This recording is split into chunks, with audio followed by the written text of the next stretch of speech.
Hello बच्चों, आप लोग का स्वागत है हमारे चैनल में। आज हम क्लास 9 का विज्ञान साइंस का इम्पोर्टेंट क्वेश्चन बताने वाले हैं, तो वीडियो को अंत तक जरूर देखिएगा। तो पहला क्वेश्चन हम लोग का है कि एनिलिडा में पाए जाने वाले उत्सर्जित तंत्र को कहते हैं। तो एनिलिडा में जो उत्सर्जित तंत्र पाया जाता है उसको हम लोग कहते हैं नेफ्रिडिया।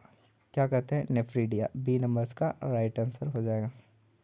अगला नंबर क्वेश्चन देखते हैं, किन मछलियों के गिलों पर ओपर्कुलम नहीं पाया जाता है? तो ओपर्कुलम नहीं पाया जाता है वह है कॉटलेज मछलियाँ। कॉटलेज मछलियाँ में जो है ओपर्कुलम नहीं पाया जाता है, गिल के अंदर ओपर्कुलम नहीं पाया जाता है कॉटलेज मछलियों में। अगला नंबर क्वेश्चन देखते हैं, वर्गीकरण की इकाई क्या है? तो वर्गीकरण की इकाई जो है आप लोग को पता होगा, वर्गीकरण की इकाई जो है वह स्पीशीज है। ए नंबर्स का राइट आंसर हो जाएगा। अगला नंबर क्वेश्चन थे, निद्रा रोग उत्पन्न करता है। तो निद्रा रोग जो है वह उत्पन्न करता है ट्रिपनोसोमा। ट्रिपनोसोमा जो है वह निद्रा रोग उत्पन्न करता है। अगला नंबर क्वेश्चन देखते हैं। अगला नंबर है, एक व्यक्ति स्वस्थ तब कहलाता है जब वह मुक्त होता है। किससे? वह है रोग एवं मानसिक तनाव से। रोग और मानसिक तनाव से स्वस्थ होता है, तभी मुक्त होता है, तभी हम लोग उस व्यक्ति को हम लोग स्वस्थ व्यक्ति कह सकते हैं। तो सी नंबर का राइट आंसर हो जाएगा। अगला नंबर क्वेश्चन देखते हैं कि वायुमंडल में कार्बन डाइऑक्साइड के बढ़ने का संबंध है। तो वायुमंडल में कार्बन डाइऑक्साइड बढ़ने का जो संबंध है आप लोग पढ़े होंगे। इसका जो सबसे बड़ा बढ़ने का संबंध है इनमें से वह है समुद्र तल के उठने से। क्या हो जाएगा इसका राइट आंसर? ए नंबर हो जाएगा। समुद्र तल के उठने से इसका राइट आंसर हो जाएगा।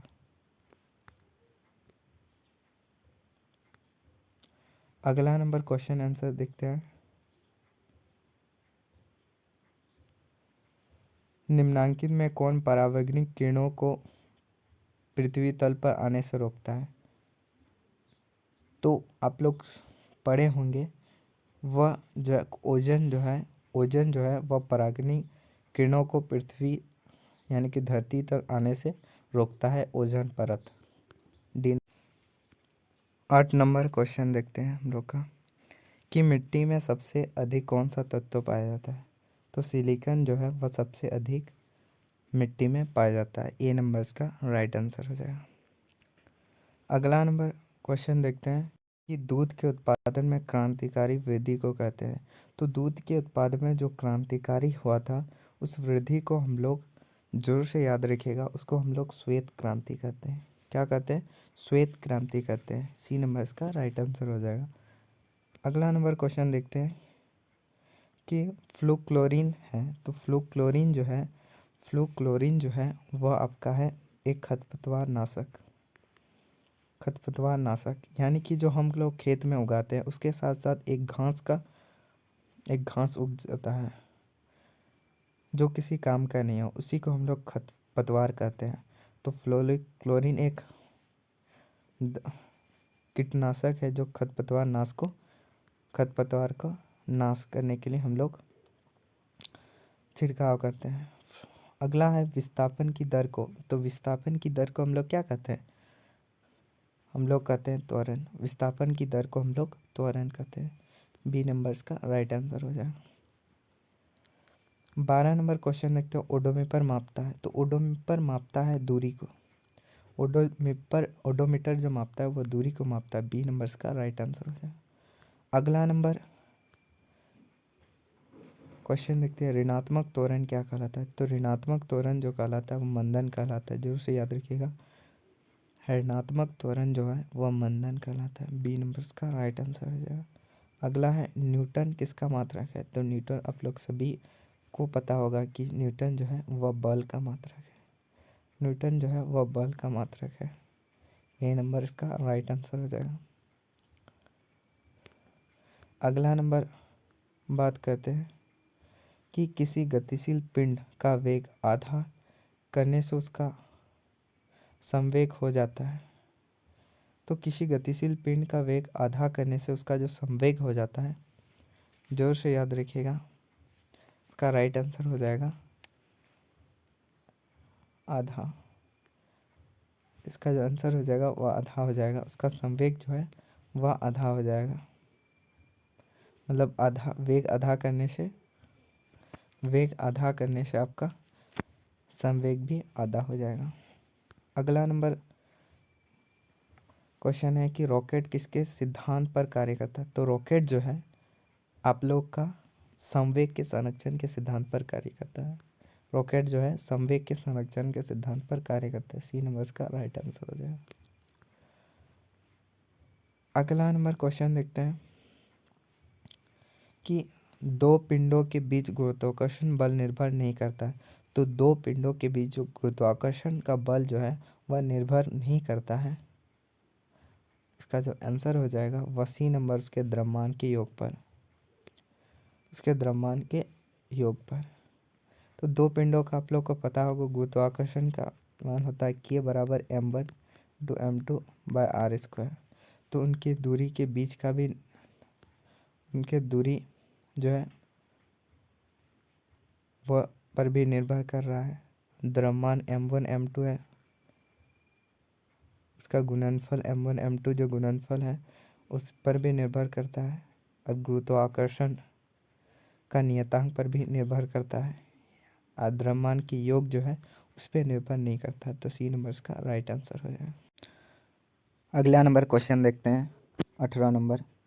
यदि किसी वस्तु का भार 49 न्यूटन है तो उसका द्रव्यमान क्या होगा। तो आप लोग पढ़े होंगे फॉर्मूला W बराबर mg। तो मास दिया हुआ है, यानी कि वस्तु का भार वेट दिया हुआ है, हम लोग को जो है द्रव्यमान यानी कि निकालना है। mg m निकालना है। जी का मान आप लोग को पता होगा 9.8 होता है। तो m बराबर W/g। W मतलब किसी वस्तु का भार, वेट तो 49 दिया हुआ है, और 9.8 जो है वह जी का मान 9.8 मीटर kg मीटर स्क्वायर होता है। तो आपको पता होगा कि W बराबर m बराबर W/g। तो वेट 49 न्यूटन दिया हुआ है, और जी का मान 9.8 हम लोग जानते हैं। जीरो कटाएंगे तो ऊपर जीरो चल जाएगा। अगर 5 से डिवाइड करेंगे 98 को, 5 से काटेंगे तो मतलब 98 5 बार में जाता है 490, यानी कि 5 इसको भागा करिएगा तो 5 आएगा। तो 5 kg इसका जो है आंसर हो जाएगा। सी नंबर इसका राइट आंसर हो जाएगा। होप आप लोग समझे होंगे। अगला नंबर की ओर बढ़ते हैं हम लोग का। अगला नंबर है कार्य का एसआई मात्रक। तो कार्य का सब लोग जानते हैं, कार्य का एसआई जो मात्रक होता है वह जूल होता है। एसआई मात्रक क्या होता है? जूल होता है। इसका राइट आंसर हो जाएगा। अगला नंबर ऊर्जा का व्यावसायिक मात्रक। यह जरूर से इंपॉर्टेंट क्वेश्चन है, जोर से याद रखिएगा। ऊर्जा का व्यावसायिक मात्रक जो होता है वह होता है किलोवाट घंटा। ये तो कार्य और ऊर्जा का जो सेम ही मात्रक होता है जूल। अगर व्यावसायिक मात्रक की बात करें तो किलोवाट घंटा होता है। अगला नंबर शक्ति का मात्रक है। तो शक्ति का मात्रक है जो मात्रक है आप लोग जानते होंगे वाट। शक्ति का मात्रक क्या होता है? वाट होता है। अगला नंबर क्वेश्चन की बात करें, आवर्ती का एसआई मात्रक क्या है। तो आवर्ती का एसआई मात्रक क्या होता है? हॉटेज होता है। क्या होता है? हॉटेज होता है। ये भी इंपॉर्टेंट क्वेश्चन है। अगला नंबर की ओर बढ़ते हैं। आवर्ती एवं आवर्तकाल का गुणनफल होता है। तो आवर्ती और आवर्तकाल का जो गुणनफल होता है जरूर से याद रखिएगा, वो होता है बी नंबर एक होता है। आवर्ती और आवर्तकाल का जो गुणनफल होता है वह एक होता है। एक इसका राइट आंसर हो जाएगा। अगला नंबर क्वेश्चन की बात करें कि निम्नलिखित में कौन पदार्थ नहीं है। तो इनमें से कौन पदार्थ नहीं है? आप लोग को पता होगा कि हवा भी पदार्थ है, जल भी पदार्थ है, और भोजन भी पदार्थ है। लेकिन स्नेह जो है वह पदार्थ नहीं है, यानी कि सी नंबर जो है इसका राइट आंसर हो जाएगा।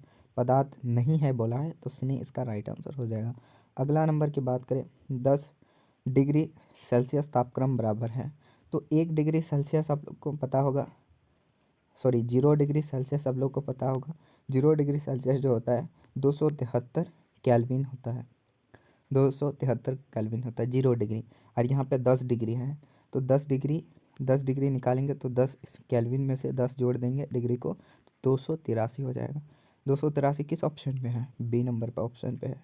तो 283 की केल्विन हो जाएगा, बी नंबर का राइट आंसर हो जाएगा। वह ताप जिस पर ठोस द्रव में परिवर्तित होता है, तो इसका आंसर हो जाएगा द्रवनांक। मतलब वह ताप जिस पर ठोस जो है वह द्रव में परिवर्तित हो, उसको हम लोग द्रवनांक कहते हैं। अगला नंबर है कि निम्नलिखित में कौन अशुद्ध पदार्थ है? तो इनमें से जो अशुद्ध पदार्थ है वह है वायु। वायु जो है वह अशुद्ध पदार्थ है, बाकी सब शुद्ध पदार्थ में आ जाएगा। ये सोडियम, हाइड्रोजन, ओमोनियम जो है वह शुद्ध पदार्थ में आ जाएगा। अशुद्ध पदार्थ की बात करें तो वायु है। अगला नंबर क्वेश्चन है, निम्नलिखित में कौन यौगिक है? वायु, ऑक्सीजन, साधारण नमक या तांबा? तो इसका जो आंसर हो जाएगा वायु भी नहीं होगा, वायु यौगिक नहीं है, तांबा भी यौगिक नहीं है, ऑक्सीजन भी यौगिक नहीं है, लेकिन साधारण नमक जो है वह क्या है? यौगिक है। वायु तो नहीं होगा, तांबा का Fe होता है और ऑक्सीजन का O2 होता है, लेकिन साधारण नमक का जो है इसका जो फॉर्मूला होता है NaCl। दो तत्व या दो पदार्थ मिलकर बना है, सोडियम और क्लोरीन, इसलिए जो है यह यौगिक है, इसलिए डी नंबर इसका राइट आंसर हो जाएगा। अगला नंबर बात करें कि निम्नलिखित में कौन भौतिक परिवर्तन है? तो इनमें से जो भौतिक परिवर्तन है आप लोग पढ़े होंगे, जल का जमना जो है वो भौतिक परिवर्तन है। भौतिक परिवर्तन क्या होता है? एक बार परिवर्तन होने के बाद पुनः उसी अवस्था में लौट आना भौतिक परिवर्तन कहलाता है। लोहे में जंग लगना, अगर जंग लग गया तो फिर से हम लोग उसी अवस्था में नहीं ला सकते, इसलिए जो है वो भौतिक परिवर्तन नहीं है। मोमबत्ती का जलना भी भौतिक परिवर्तन नहीं है, और कोयला का जलना भी भौतिक परिवर्तन नहीं है। यानी कि लोहे का जंग लगना, मोमबत्ती का जलना और कोयले का जलना जो है वह रासायनिक परिवर्तन है, और जो जल का जमना है वह भौतिक परिवर्तन है। तो सी नंबर इसका राइट आंसर हो जाएगा। अगला नंबर 30 नंबर, कौन सा तत्व मुक्त परमाणु के रूप में पाया जाता है? तो आप लोग पढ़े होंगे ऑर्गन जो है वह मुक्त परमाणु के रूप में होता है। ऑर्गन जो है वह मुक्त परमाणु के रूप में होता है। सी नंबर इसका राइट आंसर हो जाएगा। अगला नंबर बात करें 31 नंबर का, 8 ग्राम CH4 में कितने मोल है? तो आप लोग को पता होगा CH4 का जो होता है, CH4 यानी कि कार्बन का जो है वह 12 ग्राम कार्बन का जो द्रव्यमान होता है 12 ग्राम होता है, और हाइड्रोजन का 4x1 यानी 4 गो हाइड्रोजन है, तो जगह 16 ग्राम हो जाएगा। तो इसका मतलब दिया है 8 ग्राम, और हम लोग को CH4 कितना है? 16 है, कार्बन का 12 और हाइड्रोजन का 4 है, यानी कि 16 गो अणु। अगर इसको काटेंगे 8 दुगुने 16, 1/2, और 1/2 कितना होता है? 0.5 होता है, तो 0.5 मोल इसका आंसर हो जाएगा। किस ऑप्शन पे है? बी नंबर ऑप्शन पे है, तो बी नंबर इसका राइट आंसर हो जाएगा। अगला नंबर बात करें कि निम्नलिखित में कौन चतु परमाणु अणु है? तो इसका जो आंसर हो जाएगा वह आंसर हो जाएगा डी नंबर, SO3 जो है वह चतुष परमाणु अणु है। अगला नंबर क्वेश्चन की बात करें कि हाइड्रोजन परमाणु में कौन सा कण नहीं होता है? प्रोटॉन, इलेक्ट्रॉन या न्यूट्रॉन? तो हाइड्रोजन में जो है वह न्यूट्रॉन नहीं होता है। क्या नहीं होता है? न्यूट्रॉन नहीं होता है। बाकी सब प्रोटॉन भी होता है, इलेक्ट्रॉन भी होता है, सिर्फ न्यूट्रॉन नहीं होता है हाइड्रोजन में, तो इसका बी नंबर का राइट आंसर हो जाएगा। अगला नंबर क्वेश्चन की बात करें, रदरफोर्ड का अल्फा कण प्रकीर्णन प्रयोग किसकी खोज के लिए उत्तरदायी था? तो रदरफोर्ड का अल्फा कण प्रकीर्णन का प्रयोग जो है वह आप लोग का परमाणु केंद्रक खोज के लिए उत्तरदायी था। ये नंबर इसका राइट आंसर हो जाएगा। 35 नंबर, कैथोड किरणें क्या है? तो कैथोड किरणें जो है वह ऋण आवेशित है। कैथोड किरणें क्या है? ऋण आवेशित है। बी नंबर इसका राइट आंसर हो जाएगा। अगला नंबर 36 नंबर, मानव शरीर की सबसे बड़ी कोशिका क्या है? तो मानव शरीर की सबसे बड़ी कोशिका जो है वह है आप लोग का तंत्रिका कोशिका। क्या? तंत्रिका कोशिका। अगला है तारक केंद्र का कार्य। तो तारक केंद्र का कार्य है बी नंबर तर्कु निर्माण। तारक केंद्र का क्या काम है, कार्य है तर्कु निर्माण, बी नंबर। अगला है मृदुतक की कोशिकाओं के बीच पाए जाते हैं। तो मृदुतक की कोशिका के बीच जो पाया जाता है वह पाया जाता है अंतर कोशिकीय स्थान, अंतर कोशिकीय स्थान, ए नंबर इसका राइट आंसर। अगला है शरीर का बाहरी और भीतरी रक्षक आवरण बनाते हैं। शरीर का बाहरी और भीतरी रक्षक आवरण जो बनाते हैं वह बनाते हैं इपिथेलियम उत्तक। क्या बनाते हैं? इपिथेलियम उत्तक। शरीर का बाहरी और भीतरी रक्षक बनाते हैं वह है इपिथेलियम उत्तक, बी नंबर का राइट आंसर हो जाएगा। अगला नंबर पौधों में फ्लोएम यह कार्य करता है। तो फ्लोएम जो कार्य करता है वह कार्य करता है आप लोग का आहार का चालन, यानी कि भोजन का चालन, यानी कि भोजन का चालन पेड़ में। तो बी नंबर का राइट आंसर हो जाएगा।